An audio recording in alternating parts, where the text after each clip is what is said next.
show this world that I'm a titan. Hit 'em up with syllables inside this verse that can be titan. My ghost flow's got an ego, and the truth I spit just frightens. The world will admire my truth, and when it does, I'll be the best man. This world needs a hero, the unknown grand hero. What is going on YouTube? It is the Big K Cops 360 here, and Advanced Micro Devices, otherwise known as AMD, has decided to pretty much take a step back within their operations, within the entire business, and they've decided to restructure their business as a whole. Now, pretty much, guys, as you know, in 2006, I believe, or around that time, AMD acquired ATI, and they were, the Canadian graphics firm. They had the Radeon GPUs, and we all know, Radeon, AMD Radeon, ATI Radeon, whatever you want to call it.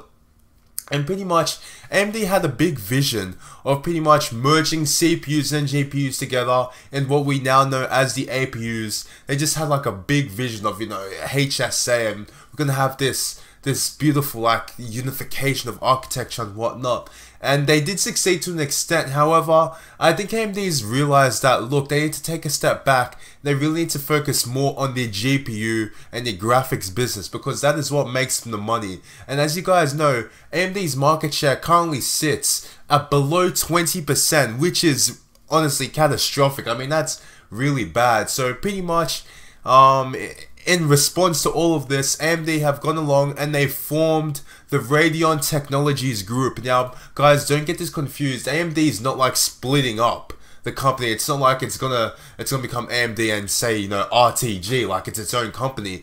I mean, you're still all of AMD. However, it's kind of like, I don't want to call it a subsidiary because it's not a subsidiary, but it's its own group. Like, it's away from the CPU side of things, and it's just by itself.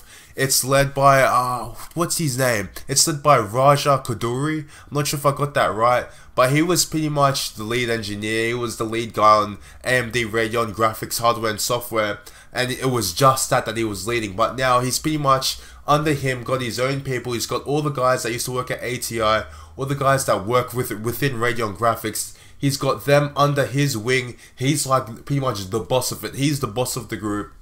He's the big boy, and the only person that he reports to is the CEO of AMD, Lisa Su. So of course, as I said before, AMD is not splitting off their CPU and their GPU business into two different whole companies. That's not what's happening. There's no selling off of anything. It's just that they're restructuring so that they can focus more on each section. Now, this is good because on the CPU side, you've got Jim Keller coming in. Mr. AMD himself is going to come in. People are saying he's going to save Zen. He's going to save AMD CPU business and put them back on the map against Intel. However, we'll see what happens next year. But of course, on the GPU side, we've got Mr. Koduri. He's going to be leading the graphics business.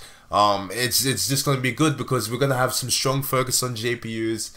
And yeah, and of course, there's other rumors that AMD is going to get a huge injection of money into the business because obviously, no one wants AMD to die. I mean, if AMD dies and it's just Intel by themselves or Nvidia by themselves, obviously that's bad for the consumer. Higher prices, you guys know how it works. That's just standard economics. So yeah, look guys, tell me what you think about this. This is a really good thing because before, I mean, AMD, since their CPU and their GPU sections of their business were so together, people were reporting to so many different people on certain different things, and this made everything so complicated. The management structure just wasn't there. So obviously, if you've got a bad management structure, if it's too I can't say pyramid like it's too much of a pyramid like management structure and you want to go for a flatter structure, I guess that's kind of what's been done here because we're reducing the amount of people you have to go to do certain things. But I don't know, I'm starting to talk as if I work at AMD, which I don't know how the business really works. So yeah, look, anyway guys, that's pretty much it. I hope you enjoyed, and look, tell me what you think about the formation of RTG, the Radeon Technologies Group, and is this really going to help out AMD's GPU business? We are yet to see. Thank you guys for watching. I hope you enjoyed, and I will see you later.